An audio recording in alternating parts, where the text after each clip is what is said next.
Wanneer jy in 'n situasie is, en daar's baie situasies, ons spreek eintlik elke Sondag oor situasies, as jy kyk, wat met ons gebeur, en dit is 'n oomblik waarin jy voel, dat daar's vernedering, wat in my pad langs kom.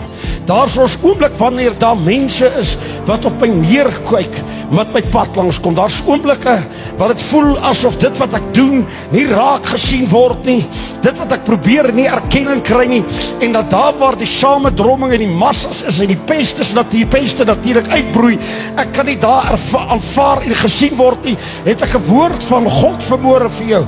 Jy staan op wat jy staan, jy tree nie 'n tree terug nie, jy rebelleer nie teen God nie, dit wat binne in jou is, het God aan jou geopenbaar. Jy doen wat jy doen, omdat hy deur die Heilige Gees geïnspireer is. Oor geen ander rede doen jy vanmôre wat jy doen nie. Jy sou nie Christus aanbid het. Halleluja, jy sou nie Christus aanbid het, as dit nie was, dat jy met krag van die Heilige Gees geopenbaar is, geïnspireer is, en verstaan het wat daar aangaan. Ek wil 'n skrif